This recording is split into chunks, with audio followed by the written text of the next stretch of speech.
fala das mãos. Que é comum, este tem?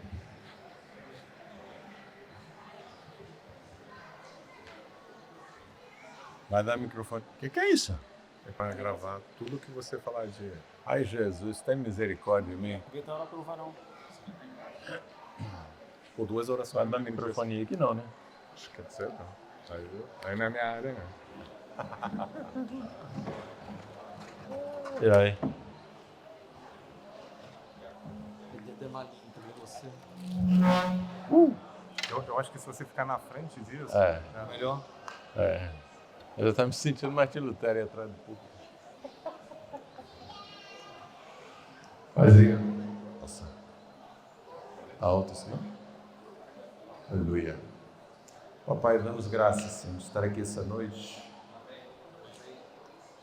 Oramos pedindo ao Senhor boca e ouvidos eruditos para compreender a Tua palavra com simplicidade e profundidade.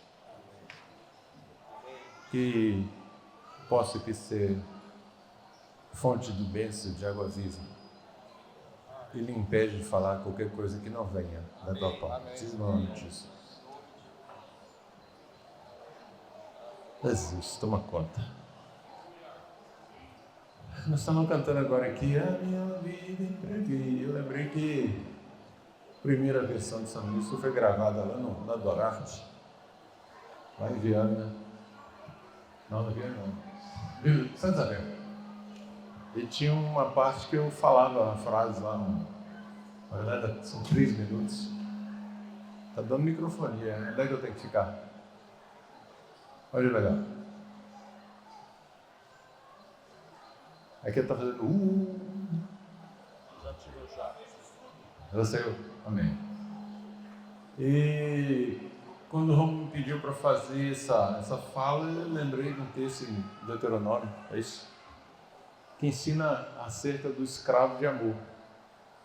Que era um escravo que depois de trabalhar 6 anos na terra e aos cuidados do dono dele, tinha o direito de sair livre.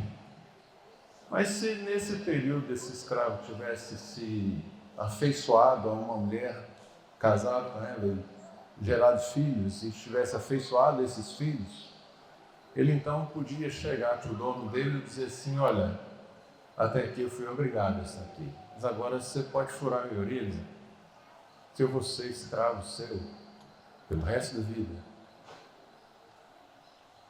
porque eu quero ficar com minha família. Isso também podia ser feito por ele se afeiçoar ao Senhor dele. Então ele abria mão da liberdade que ele tinha por direito, e por haver se afeiçoado à família e ao seu Senhor, ele se dispunha a entregar a liberdade dele para permanecer ali, porque ele podia sair livre, mas a mulher e o filho não poderiam sair com ele. Mas por amor, ele então abria mão da sua liberdade e permanecia escravo. É por isso que alguns dizem que se não lhe for a orelha e botar brinco é coisa de escrava. Está escrito ali. Era esse o costume, era essa a lei. E me lembrei que esses dias aí perguntaram para mim, também perguntaram para a Márcia a mesma pergunta. Eu falei assim: tio, você teve que renunciar a muita coisa quando você converteu? Ó. Aí eu parei e pensei, interessante que a Márcia deu a mesma resposta. Meu rapaz, nada de que eu me arrependo de ter aberto mão. Na verdade, tudo que eu abri mão eventualmente na minha vida não me fez falta em nenhum momento. Tudo que eu deixei para trás só me atrapalhava, só complicava a minha vida. Não havia nada de realmente valioso que eu pudesse ter deixado para trás, se comparado ao amor de Deus por mim. Mas isso é revelação. Sabe, em algum momento, eu me lembro muito bem, 1978, em Atibaia, Instituto Palavra da Vida, ouvindo testemunhos, numa excursão que a gente foi lá de Vitória. Depois tinha 17 anos de idade, frequentei a igreja a vida inteira, luterano, de raiz, formação, confirmado aos 14 anos, tudo que tinha que ser feito foi feito. E naquela noite Deus veio na minha vida e mudou. Eu ouvi coisas que eu já tinha ouvido muitas vezes, por muito tempo, mas naquela noite fez sentido. Naquela noite eu vi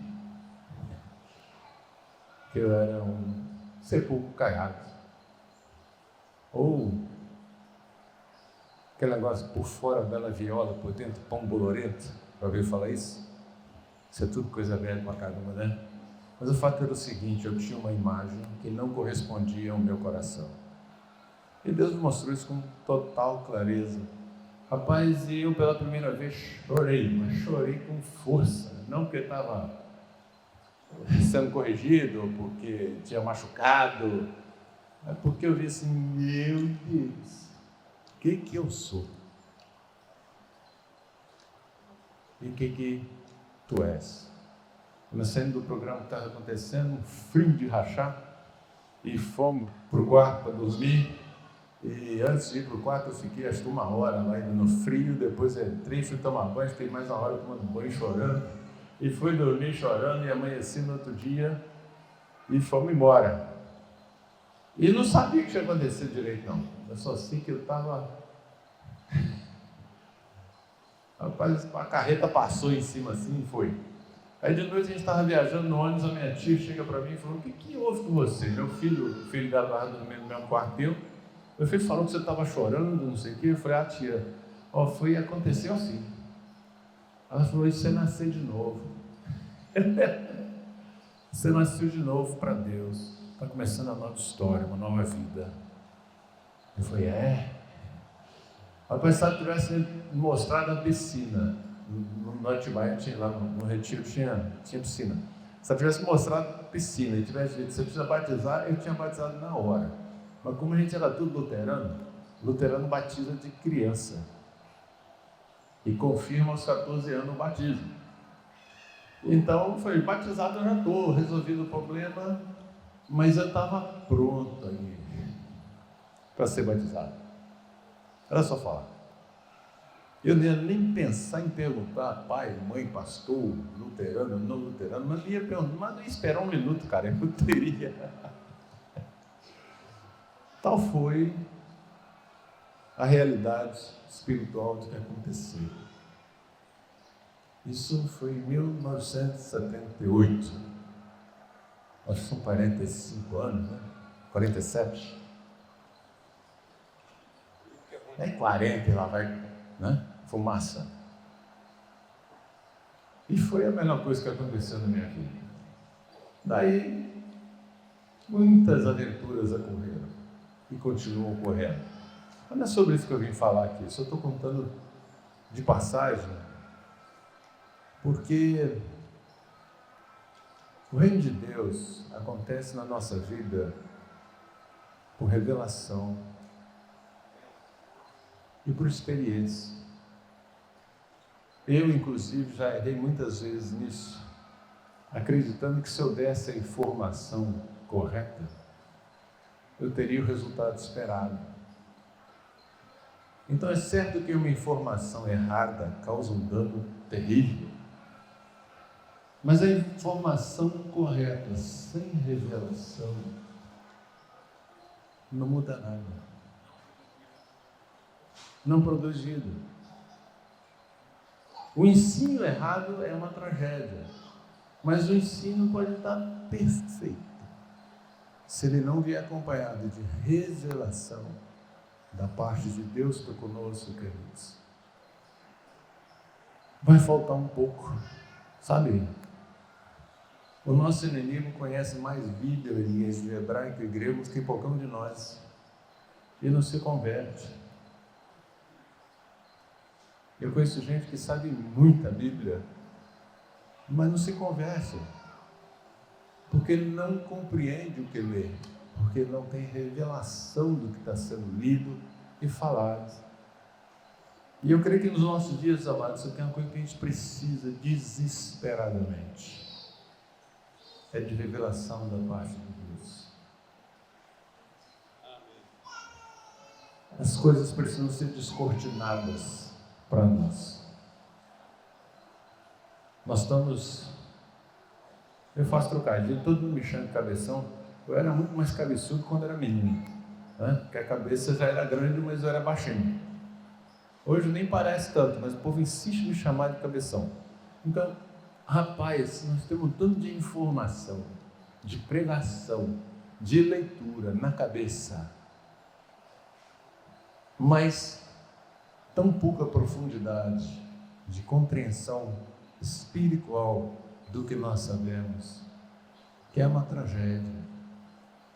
E a gente começa a recitar doutrina, versículo e palavra, e usa a Bíblia até para dar palavrada na cabeça dos outros. Ele não fala palavrão, mas dá palavrada. Pega a Bíblia e bate na cabeça do outro, porque a gente sabe muito. Mas a palavra não foi feita para eles. A palavra foi usada para nos servir de orientação, de guia, para nos mostrar o caminho e para nos ser revelada pelo Espírito. Jesus disse para os discípulos deles: olha, nenhuma coisa é dada aos homens se do céu não for revelada. Quando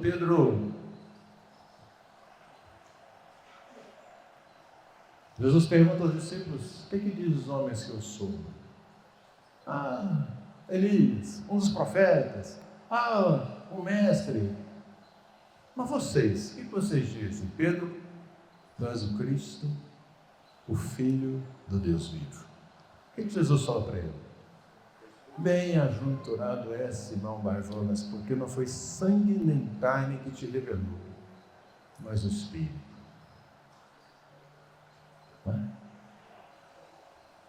O Espírito de Deus é que nos revela que Jesus é o Cristo, é o Filho de Deus.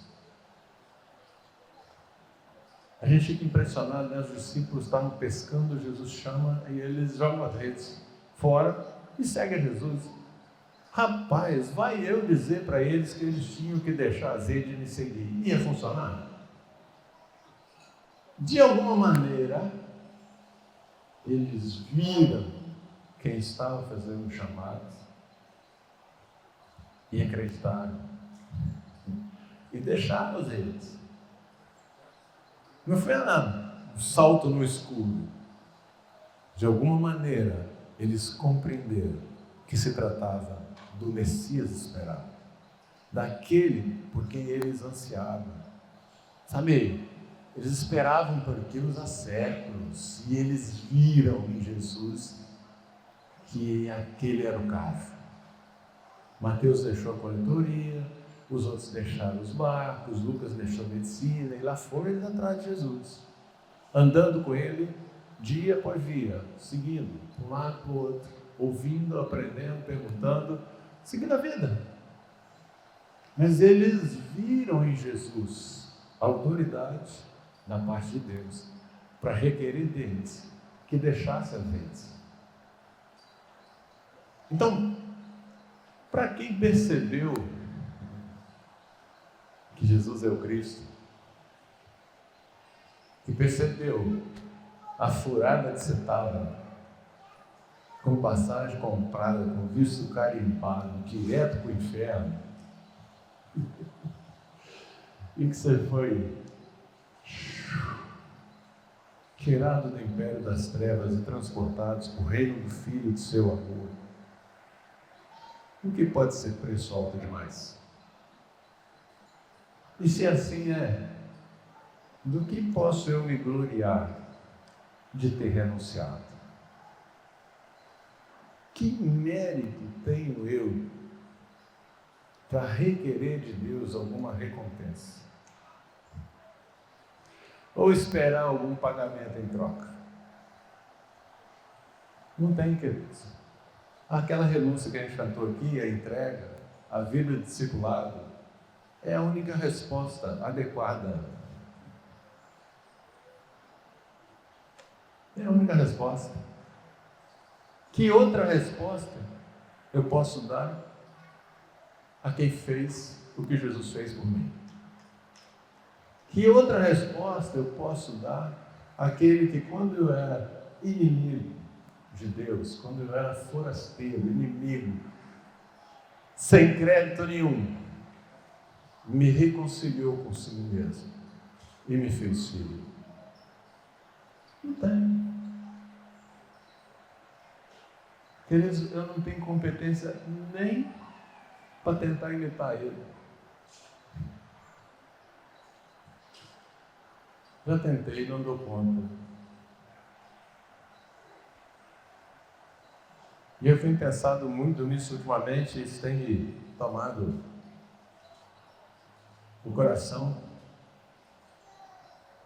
Se a vida de Cristo não for a fonte das minhas ações, reações e decisões, se a vida de Cristo em mim não for uma realidade espiritual verdadeira, eu estou fadado ao fracasso. A única chance que eu tenho de viver uma vida cristã legítima, autêntica, verdadeira, é se Ele viver em mim. Eu estou convencido disso, irmãos. Não compreendi, sei lá, não vou nem arriscar um percentual, assim, sabe, depois de 40 e tantos anos de convertidos, para mim ainda é uma coisa que eu estou descobrindo. Mas me livrou de tanta frustração, me renovou a esperança. Um dia eu estava uma reunião de liderança, tinha um grupinho orando, e nós começamos a orar, e o irmão começou a fazer uma oração: Senhor, me perdoa, que eu não dou conta, que eu não sei, que eu não faço, que eu não posso, meu coração é ruim. Jesus, me ajuda, o líder, pastor. Se eu cometi heresia, depois você me corrige, amém. Mas eu falei assim: meu amado, depois que acabou, né? Ficou só o irmão e eu. Eu falei assim: meu amado, deixa eu te dizer uma coisa. Deus não ouviu a sua oração. Ou melhor, Ele ouviu, mas não tem como responder. Porque tudo que você disse e pediu já te foi dado na cruz. Se eu fosse Deus, eu estaria lá olhando para você assim: cara, como assim? Está tudo depositado na sua conta. Você não entendeu. É seu. Toma, faz, vive a partir disso. Viva como se essa é a realidade última da sua vida. Cristo morreu, você foi crucificado com Ele, você foi ressuscitado com Ele. Deus te recebeu quando você era inimigo na morte. Quanto mais agora, sendo reconciliado, você vive. Seremos salvos pela sua vida. Uau! O irmão tomou um susto. Eu não sei o que ele fez exatamente depois, que eu não voltei ao assunto, mas ele tomou um choque. Mas é sério, irmãos. Falei a verdade, eu fui um desgraçado, pecador, nojento, inimigo de Deus. Eu não sou mais. Isso morreu. Isso morreu. E ainda que eu tenha cometido algum pecado, o que ele fala? Confessa que você tem advogado. E vai embora. Segue a vida. Segue a vida. A vida do Cristo foi dada em favor de nós, amados, para vivermos. Nós nos identificamos com Ele na sua morte, também somos identificados com Ele na sua ressurreição, na sua vida. Ou, amados, no dia que a igreja entender esse mistério, mas também entender assim,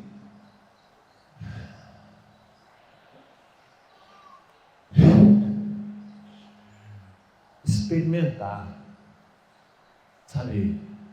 saber, eu fui reconciliado com Deus, não por causa da minha obediência, não por causa do meu sacrifício, não por causa da minha renúncia, eu fui reconciliado porque Deus decidiu me reconciliar com seu Filho, por meio do seu Filho. Pedrão falou ontem aqui, né? Do acesso. Rapaz, no dia de Deus me falou assim, você sabe o que tem que ser ousado? Rapaz, você vai chegar diante do Santo dos Santos. Você sabe que você merecia ser consumido. Antes de chegar alguns quilômetros lá, você já devia ter conseguido só de pensar em ir. E você vai sabendo que merece ser consumido, baseado no sacrifício de outro, no mérito de outro. Rapaz, é mais ou menos eu chegar assim, né? Uma comparação muito ridícula. Eu chego para o meu patrão e falo assim, patrão, o Willy trabalhou muito bem, me dê um aumento de salário por causa do trabalho dele? Olha a ousadia. Mas o que é isso? O mérito não é meu, o mérito é dele. E eu vou nessa estrada, eu vou até ele, confiado no sangue do Cordeiro. Sabendo que se não fosse isso, eu não chegaria nem perto. Seria ousadia só pensar em ir. Correto? Falei para os irmãos assim, falei, rapaz, é como se estivesse numa autobahn. Você pode andar na autobahn na velocidade que o carro der, lá na Alemanha. 150, 200, 150, o problema é seu. Você controla a velocidade que você vai. E quão perto você vai chegar. É você que dá, porque você vai com ousadia e intrepidência para chegar lá. O caminho está ali. Não tem placa de advertência, não tem quebra-mola, não tem radar de velocidade, não tem polícia federal. O caminho foi limpo pelo Cordeiro.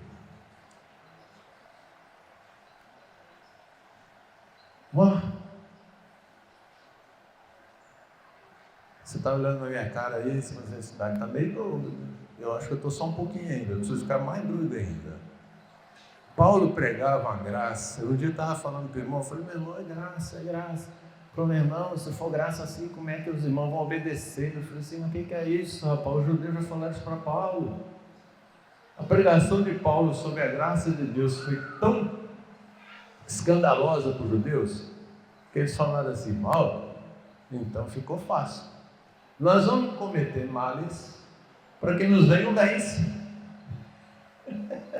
Se tudo é graça, se Deus nos recebe por graça e nos perdoa, independente do pecado cometido, então vamos fazer pecado. Eu posso falar assim, não. Como é que eu vou viver no pecado se eu morrer para ele? Percebe, amados? Paulo já não estava preocupado com o inferno, com o céu. Ele sabia que Deus havia resgatado sua vida quando ele era inimigo.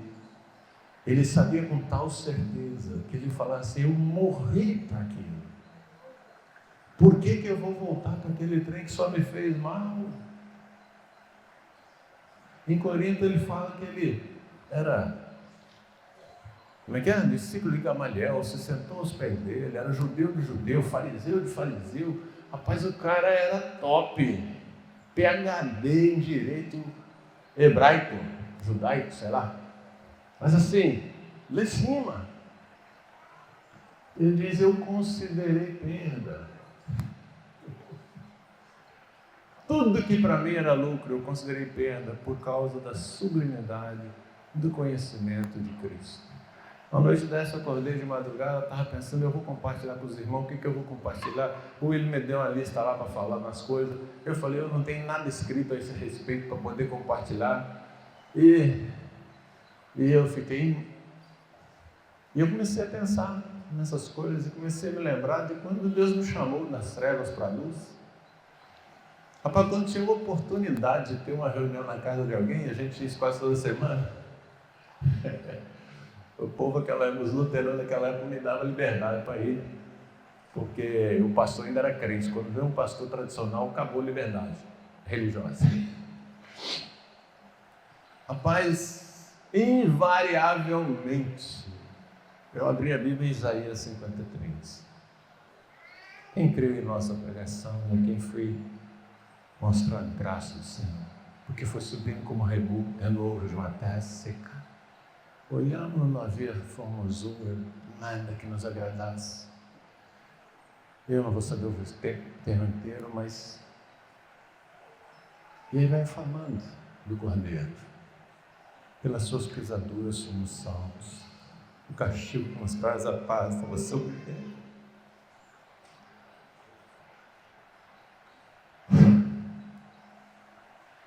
Eu comecei a chorar na cama lá de noite, baixinho para não acordar a mulher. Coisa gostosa, amados, coisa boa. Estou lembrando do Cristo que se deu por nós, quando ainda éramos inimigos. Depois Isaías 55, vós que tendes sede, vinde bebei. Vinde comprar e beber sem preço vinho e leite. Vai seguindo um convite para irmos ao Senhor, beber, comer sem preço, participar da mesa sem culpa, sem medo e sem ter que pagar por aquele momento para aquela comida. Uau! Quando eu lembrei de Isaías 1, 18, 19, venham, vamos discutir nossas coisas, não é assim pensamento, né? Vim depois e razoemos. Aí os vossos pecados sejam como escarlate, eu os farei mais alvos que a neve, ainda que sejam vermelhos como o carmesim, eu os farei mais brancos do que a lã. Olha só. Estou lembrado de Mateus 11. Vinde a mim, vocês estão cansados e sobrecarregados, que eu vos aliviarei. Tomai sobre vós o meu jugo e aprendei de mim, que sou manso e humilde de coração, e acharei descanso para as vossas almas. Porque o meu jugo é suave, meu fardo é leve. Queridos, quando Jesus fala isso, ele está contrapondo o jugo da lei ao jugo do Cristo. O jugo farisaico, o jugo que os religiosos colocavam sobre a lei, era um jugo duro, pesado, difícil. E Jesus está falando, tem jugo aqui também, só que o jugo é suave. Tem fardo também, mas o fardo é leve. E um dia eu vi um irmão falando, a gente sempre pensa em jugo, aquele jugo de 2 bois. Mas também se chama jugo aquilo que o pessoal usa nos países da Ásia, que é uma vara aqui sobre o pescoço, por trás, com um peso do lado e um peso do outro. Eu vou precisar de uma ilustração. Faz favor, Gilberto, vem cá. Então eu vou falar assim, ô Gilberto, me ajuda a carregar o meu vaso, seja lá do que for. E vamos supor que vai assim, o Gilberto vai junto comigo. Nós vamos colocar aqui na minha mão aqui 100 quilos. Ok? Não é difícil pôr 100 quilos, não, porque eu peso 100, entendeu? O que vai acontecer? Obrigado, Will. O Gilberto está levando. Mas supondo na ilustração que eu sou Cristo, ele é o Gilberto, e ele quer dividir o fardo comigo, vai levar nesse jugo aqui 50-50. Aqui, se tiver só lá, ele está levando isso aí, eu não estou levando nada. Se ficar mais perto aqui, por uma questão de física, ele está levando menos peso. Mas se ele estiver aqui e a vara continua aqui, quantos pesos ele está levando? Qual o peso que ele está levando nessa posição se a vara continua sobre mim? O jugo é meu, não é dele.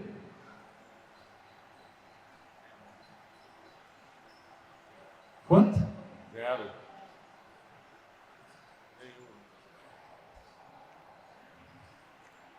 Captou? Captei. Entendeu, Zé? O jugo do Cristo é suave e o fardo do Cristo é leve. Por quê? Porque o jugo é dele, amados. E se a gente ousar carregar o jugo dele, destrói qualquer um de nós. Ele suporta todo o jugo, todo o peso do pecado do mundo inteiro. Uma fração mínima disso seria suficiente para destruir qualquer um de nós. Ele chamou que o jugo é leve, porque é ele que dá suave, porque é ele que leva. E ele me leva junto.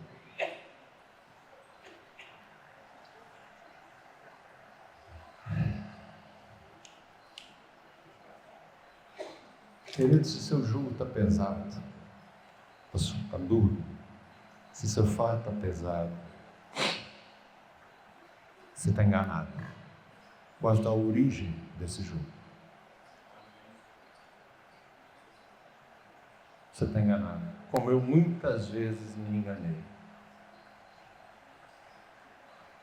Nada, mas o caminho é fácil, é brincadeira. Não, você vai sofrer perseguição, você vai ser maltratado, vão falar mal de você. Mas se é o jogo dele, eu estou leve. Porque o peso quem está levando é ele, amados. É sério. É por isso que às vezes a gente sucumbe, a gente não dá conta. Nós queremos dividir a carga dele. É para dividir a carga do irmão. A do irmão eu posso ajudar ele a carregar. Mas o fardo de Cristo não dá para mim, amados. Ele levou na cruz. Então eu não dou conta.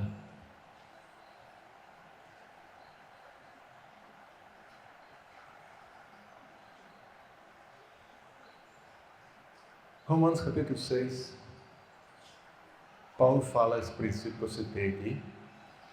Que ele fala que quando nós éramos inimigos, somos reconciliados. E se formos reconciliados com ele na sua morte, quanto mais seremos na sua vida. Quanto mais seremos salvos pela sua vida. Ok? Amados, nós morremos com Cristo. Do batismo, a conta foi, Paulo, o velho homem morreu. Tem uma frase atribuída a Martinho Lutero que ele dizia assim: eu pensei ter sepultado o velho homem nas águas do batismo, mas descobri que o infeliz sabe nadar. É por isso que Paulo, nas suas cartas, nos diz assim: fazei morrer a velha natureza. Ela já foi sepultada uma vez e já morreu uma vez, mas ela tenta ressuscitar. Isso é igual você tentar tirar a tiririca do jardim. Eu não sei quem já tentou tirar aquele matinho que cresce no meio da grama. Tem uma batatinha funda, rapaz, e você arranca uma vez, e arranca duas, e arranca três, e arranca 10. A solução é não deixar ela crescer. Ela já está lá, está fadada a morrer. Foi crucificada com Cristo. Mas ela tenta crescer, na hora que tenta crescer, você faz ela morrer de novo.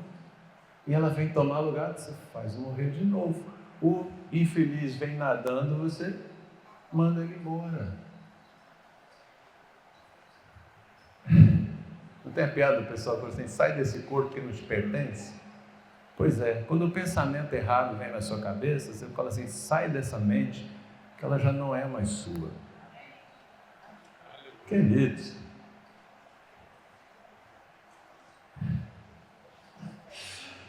ô Jesus, nós somos participantes de uma superior aliança. Essa superior aliança, Deus disse que faria conosco.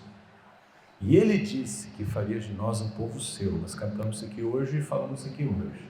Mas Ele disse que tiraria o coração de pedra e colocaria um coração de carne. Ele disse que poria o Espírito deles em nós. E Ele disse que colocaria a sua lei na minha mente e no meu coração. É essa a superior aliança? É? É ou não é? Deus fez ou não fez?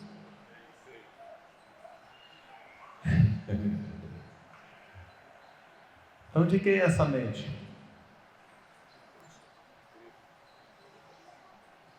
Por que eu insisto em usar essa mente como se ela fosse do velho homem? Por que eu insisto em tentar viver o reino de Deus pensando como um homem natural? Isso é coisa da mente velha, do velho Adão, daquele que foi sepultado no batismo, amados. Eu recebi a mente de Cristo. Paulo fala isso para os coríntios na primeira, no comecinho da carta. Estava falando com o Zanini hoje. Perdão, amados, eu estou que nem o Pedro aqui, eu não lembro das referências de jeito nenhum, eu só lembro dos versículos. 1 Coríntios 2,16. 2,16. Rapaz, Paulo diz para eles assim, vocês têm a mente de Cristo. Aí você vai ler o resto da carta, que é o que normalmente a gente destaca. Tem umas histórias esquisitas ali no meio. Eu fiquei por muitos anos falando em Coríntios, eu falava assim, aquilo era uma bagunça, não queria referência de nada. Paulo começa a carta dele dizendo para ele assim, vocês são um bom perfume de Cristo. Vocês são a minha carta viva, escrita não por letra, não por caneta, mas escrita com sangue. Vocês têm a mente de Cristo. Uau! Um dia eu li isso e falei assim, rapaz, ou Paulo está do errado ou eu nunca entendi esse negócio. Paulo devia ser míope. Não, o míope era eu. O míope era eu. Paulo via a igreja por meio de Cristo. Então ele via Cristo formado e sendo formado neles. Paulo não estava preocupado com os pecados dele. Depois ele foi falar dessas coisas. Mas ele começa a carta dizendo assim, queridos,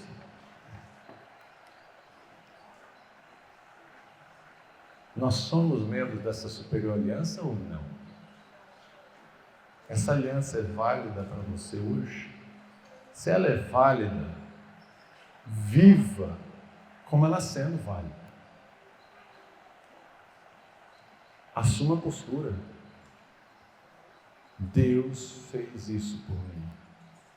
Eu não vou voltar atrás.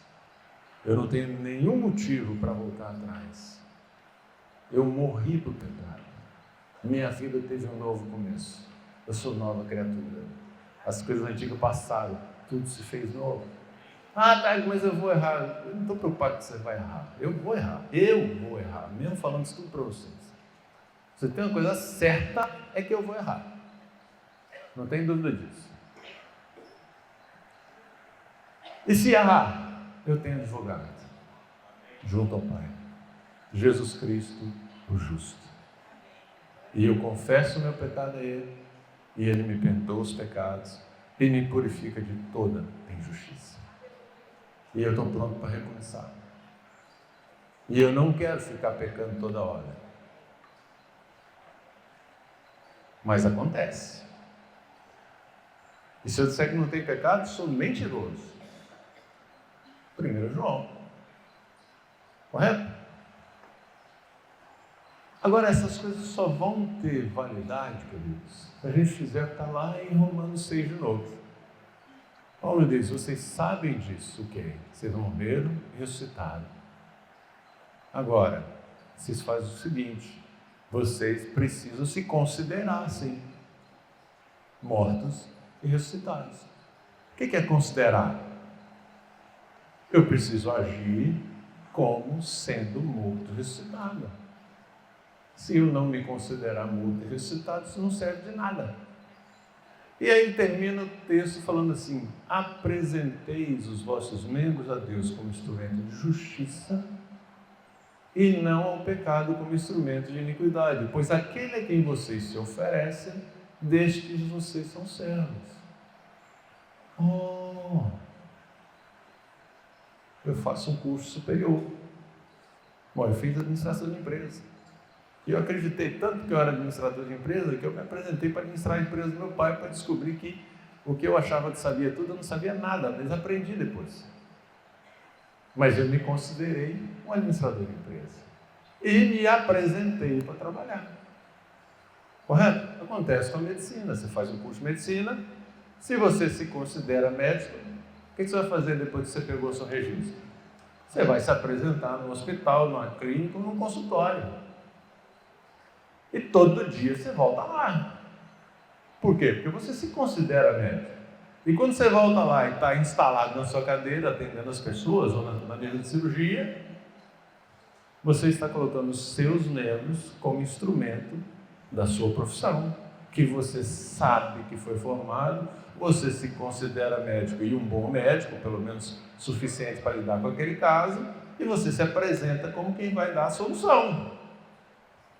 A vida cristã só vai fazer sentido se eu, sabendo que sou membro dessa superior aliança, beneficiário dessa superior aliança, que eu sou morto e ressuscitado junto com Cristo, que eu tenho nova vida, que a minha mente é nova, meu coração é novo, o Espírito de Deus vive em mim. Isso só vai ter sentido, amados, se eu me considerar assim e me apresentar. Se eu não me apresentar, não tem efeito nenhum. Mostra-me tua fé sem obras. Não tem efeito. Se eu não me considerar fé, não tem efeito, queridos. Eu vou precisar de novo ouvir a mesma coisa outra vez, até um dia a revelação cair. Cai em mim, né? Só vai ter eficácia todo esse conhecimento se considerarmos mortos e ressuscitados e nos apresentarmos. Ah, quem foi que falou aqui que não era para preocupar com o que vai falar porque Deus fala? Foi Pedro ontem, né? Preocupa com o que você vai falar, não. Deus disse que ele falaria. Se coloca. Rapaz, Deus me ensinou um negócio fantástico. Às vezes eu ficava assim, eu devo ir, não devo ir, devo ir, não devo ir. Para um encontro, para um evento, para qualquer coisa. Aí um dia Deus me falou assim, rapaz, é o seguinte, se você for, tem a possibilidade de você ser útil. Se você não for, por seu intermédio não vai acontecer nada. Rapaz, resolveu um monte de problema de uma vez. Pelo menos para determinadas decisões eu já não tinha mais problema. Porque, cara, se eu não estiver presente lá, por meu intermédio nada acontecerá. Mas se eu estiver lá, alguma coisa pode acontecer. Algum necessitado aparece e a graça de Deus manifesta. Eu não contei a hora que eu estava começando, tem alguém contando? Hein, meu? Não. Se eu passar no tempo aí, me avisa. Desculpa. Então, queridos, a vida do reino de Deus é para ser vivida, é para a gente se apresentar. E o Cristo que habita em nós vai se manifestar. Eu ouvi um irmão falando uma vez que no Novo Testamento havia uma condição para que algum milagre acontecesse. E a condição era simples. Precisava ter um necessitado desejando o sinal e Cristo presente. Acabou o vinho. Jesus estava na festa. Problema resolvido. O cara estava sério. Queria ver. Filho de Davi, tem piedade de mim. Jesus chegou, foi curado. A mulher tocou nas vestes, foi curada. Todos os milagres aconteceram. Essas duas coisas estavam presentes. O necessitado e o Cristo. Vamos pensar aqui dentro daquilo que Pedro e Jamê já falaram. O que precisa para que esse Cristo que habita em você, que te chamou das trevas para a luz, seja manifesto? O necessitado e o Cristo que habita em mim. E o Cristo que habita em você.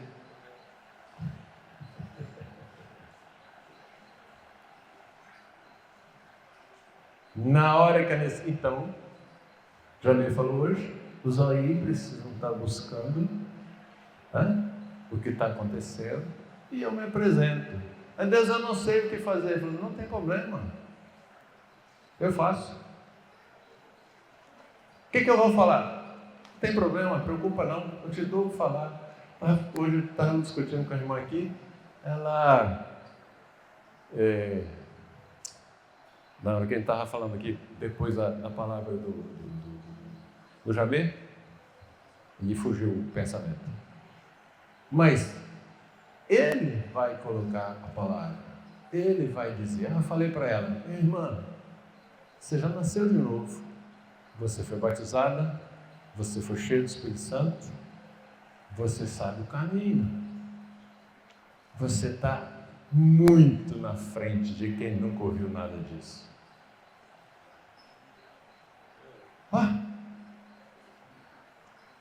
Você sabe o que você precisa para ajudar alguém? Espiritualmente? E mesmo em qualquer problema normal da vida? Você só precisa dar um passo à frente. Só precisa dar um passo à frente. Você pode trazê-lo nesse passo que você já deu. É muito mais simples. É muito mais prático do que nós nos acostumamos a fazer. Eu não ia falar nada disso aqui hoje, Deus sabe por que eu estou. E eu queria contar uma historinha que aconteceu comigo há pouco tempo atrás, em dezembro. Estava na casa do irmão. Na casa do irmão passa um rio, nos fundos, 20 metros de distância da casa. E nós estávamos lá, eu, a Márcia, a esposa do irmão estava lá. E eu cheguei em casa, ela, a Márcia e a esposa falaram assim, e a irmã falaram assim, Dai, tem uma ave ali no rio, tem mais de uma hora que ela está lá parada. É uma coruja. Eu falei, gente, coruja é noturna. E coruja fica em galho, fica no alto. Coruja não fica dentro de rio. Eu falei, deve ser um gavião carcará, que era meio marrom. Tem uma mata atrás, então tem esses bichos lá mesmo. E assim ficamos nós ali, é gavião, é coruja, e parando. Ninguém estava preocupado em saber se era gavião ou se não era. O dono da casa chega, nós falamos, rapaz, já tinha mais 2 horas que o bicho estava parado, sem se mexer. É um bicho persistente. Né? O irmão falou assim, olhou, aí foi andando em direção ao rio, olhou, foi lá, tirou uma foto, voltou e falou, olha que água que você estava vendo lá. Aí mostrou a foto. Era uma sacola de pão em cima de uma pedra.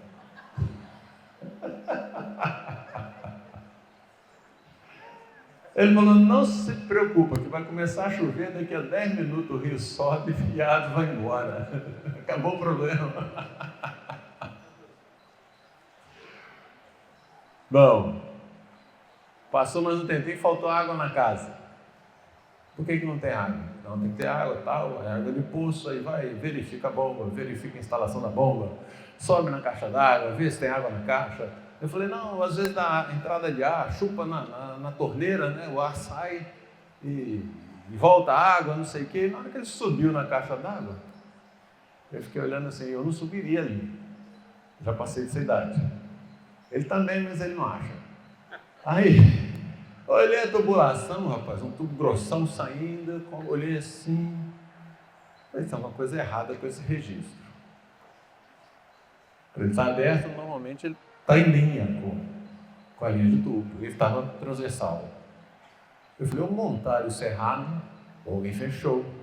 Falei com o dono da casa assim, falei, cara, esse tubo é o que desce para a água? Ele falou, sim, é o tubo que desce. Eu falei, sim, ele está fechado. Eu falei, não é possível. Eu falei, ó, desce e olha, você que é o dono, né? Ele desceu, olhou e falou assim, ela está fechada. Virou, falei, agora vamos lá ver se chegou água. Ele foi e chegou água. O que tinha acontecido? A menina tinha de fazer a faxina, ao invés de fechar o registro da torneira de fora, fechou o registro geral da casa. Ódio, faltou água. Por que eu estou contando essa história? Não vou ensinar ninguém a ser encanador aqui, nem observador de pássaros e aves. Mas, queridos, às vezes a gente olha as coisas e não vê o que está acontecendo. Aí me aconteceu uma curiosa que eu fui procurar no Google o que era ver e o que era enxergar para poder fazer o trocadilho. E descobri que uma hora o Google define ver como enxergar e outra hora define enxergar como ver. Então vai valer o que eu vou dizer, porque eles não se decidiram lá. Então para mim vai ser o seguinte: enxergar tá no Google. Enxergar é quando você passa os olhos. Você observou alguma coisa. E ver é quando você vê tudo que está envolvido na cena. Você vê com um olhar de profundidade. Por que eu vou usar essa definição e a outra? Porque eu quero falar de visão. O ponto de vista em que nós estamos, você acha que é o contrário? Eu também achava que era o contrário, mas tem as duas definições no Google. Fiquei desconfiado do Google agora, para valer. Eu já desconfiava há muito tempo. Mas que seja, o problema é o seguinte, amado. O que eu enxergo ou o que eu vejo depende totalmente de onde eu estou. De como eu estou olhando e a que distância eu estou do objeto. Muda totalmente. Você sabe disso tão bem quanto eu. Então,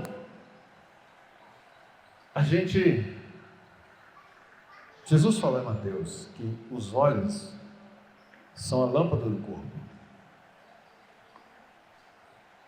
Se os seus olhos forem bons, seu corpo será luminoso. Se os seus olhos forem maus, seu corpo estará em trevas. Se os seus olhos forem, se a luz que é em ti forem trevas, que grandes trevas serão.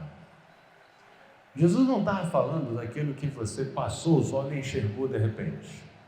Ele está falando da sua visão, de como você enxerga a vida, né? E nem estava preocupado se você passou na banca de... Nem existe banca de revista mais, né?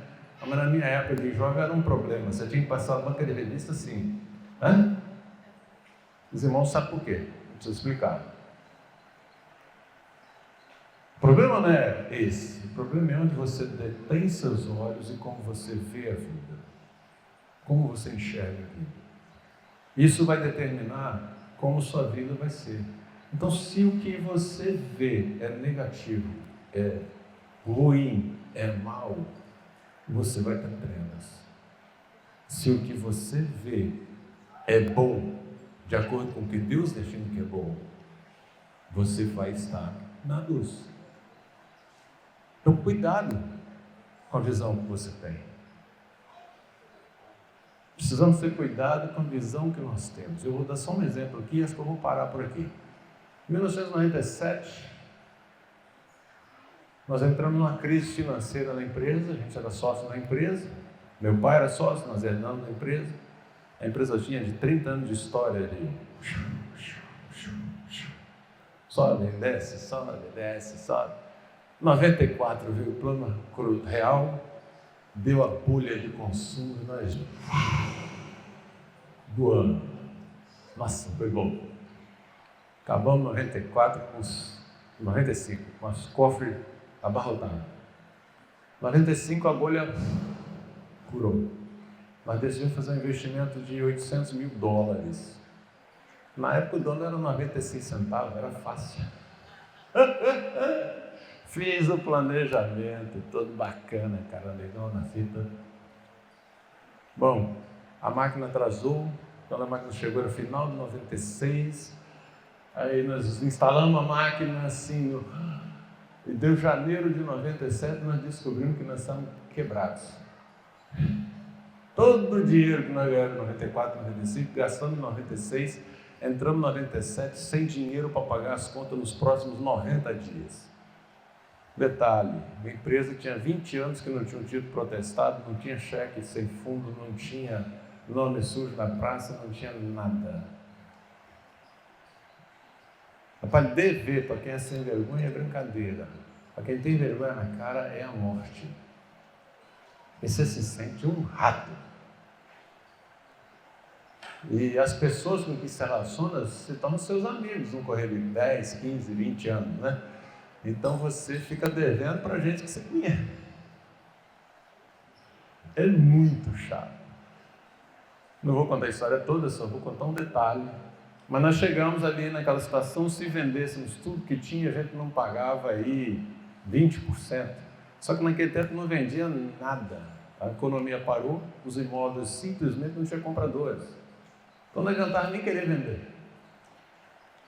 E um dia, em maio, estava a noite fria de novo. Deus gosta de falar comigo nas noites frias. E quando eu nasci de novo, estava uma noite fria. Essa experiência específica foi na noite bastante fria. Subimos o morro lá em Vila Velha.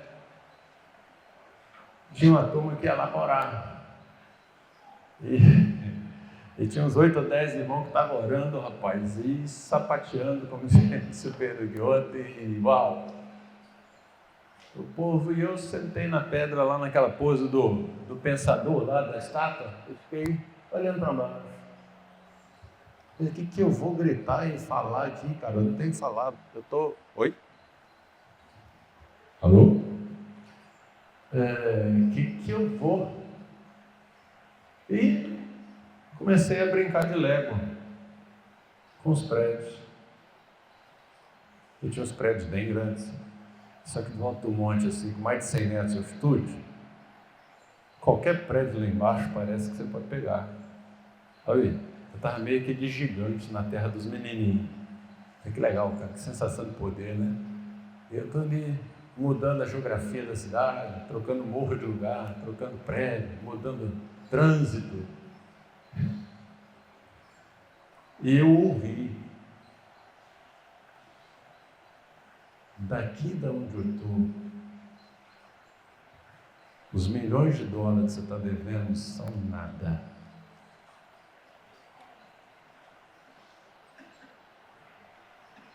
Não tinha ninguém do meu lado, nenhum irmão veio me falar aquilo.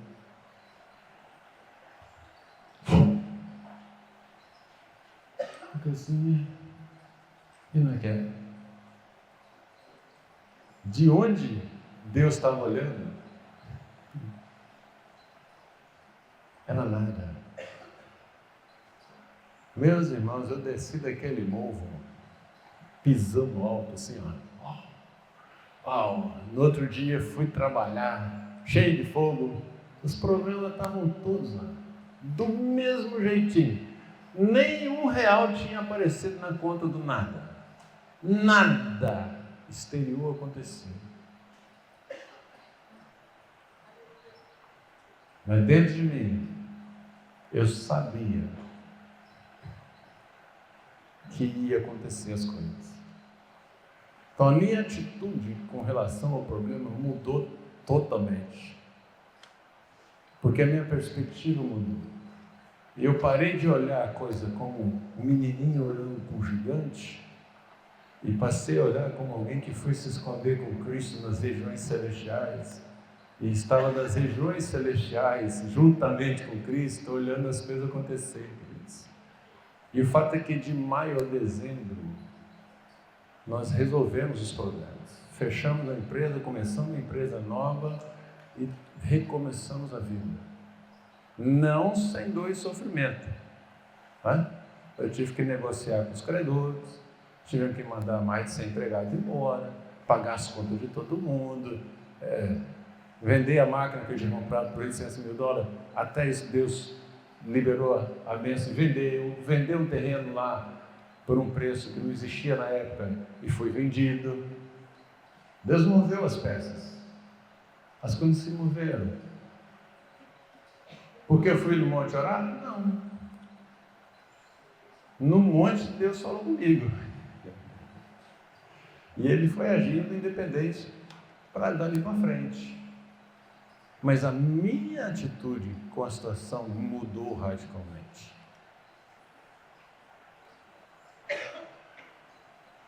Por quê? Eu estava olhando agora do alto. E quando a gente olha do alto, amados, as coisas ficam muito pequenas. Muito pequenas. E o convite que o Paulo nos faz em Colossenses é: se vocês morreram e ressuscitaram no Cristo, busquem as coisas lá do alto, onde Cristo vive sentado à direita de Deus. Buscai as coisas lá do alto, não as que são daqui da terra. Pensa nas coisas do alto. Olha a vida a partir desse lugar, dessa região celestial com Cristo, porque a sua vida está oculta juntamente com Cristo em Deus. Você vai falar assim, que você deve ter reinado absoluto nesses últimos 20 e poucos anos, né? Me encosquei várias vezes de novo. Não financeiramente, até financeiramente, mas não naquele nível. Fiz decisões erradas que me causaram dor de cabeça. Mas, mesmo nessas, passando a olhar as coisas nas regiões celestiais, onde Cristo vive, a perspectiva é outra, amados. A realidade espiritual é outra. A verdade aí, né? A verdade espiritual da coisa é outra, totalmente diferente. Porque eu passo a pensar como Cristo, eu passo a agir como Ele, na medida que eu o conheço, na medida que Ele tem liberdade de agir a partir de mim. E aí, eu falei que ia parar, né? Só vou contar uma aqui do meu neto. Vai ter neto, Esses dias, a gente estava viajando, veio um áudio da mãe do neto, né? Falando assim, olha o que nós descobrimos aqui. Isso aí é meio comprido, eu só vou falar um detalhe. Ele falou assim, eu perguntei à mamãe, por que Deus descansou no último dia? Ele só falou. Como é que ele podia estar cansado de ter falado? Foi isso, Ana? Eu falei assim, caraca, eu nunca tinha pensado nisso. Deus falou e aconteceu. Então na cabecinha dele falou assim, para que Deus tinha que descansar? Ele não cansou. Foi rapaz. E ele seguiu e foi dar um exemplo do que era descanso. E ele falou assim, descansar é como se eu vou num parquinho. E o parquinho é muito legal. E eu vou brincar muito no parquinho. Então quando Deus falou descansou, ele foi desfrutar do que ele criou. Não sei se ele falou essa palavra, mas foi o que ele quis dizer. Eu pensei, rapaz.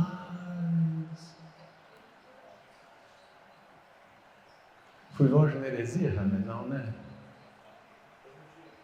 Queridos, pensa o seguinte, quando nós temos que entrar no descanso de Deus, que ainda resta para nós, que está em Hebreus, ele está falando de desfrutar a presença dEle, a realidade dEle. E aí, queridos, cumprir os mandamentos é leve. João fala isso, os seus mandamentos não são pesados. Todo mandamento de Deus visa o meu benefício. Eles não precisam de nada daquilo. É para nós. É por nós. Os mandamentos foram dados em favor de nós.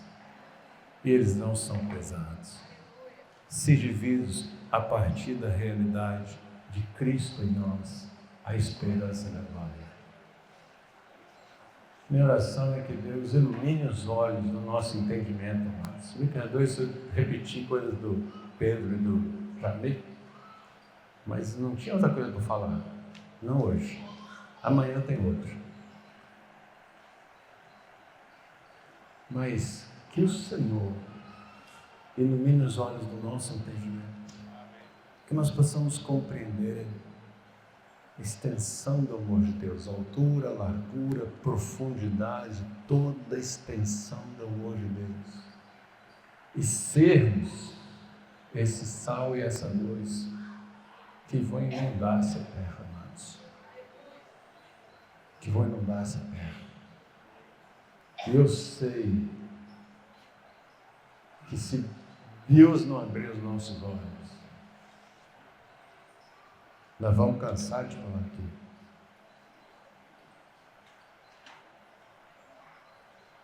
Falei para os animadores da janta, disse assim, rapaz, não foi que eu falei, estou com alguém, Vinícius hoje de manhã. Então, às vezes parece que eu estou falando, eu fico com uma agonia, porque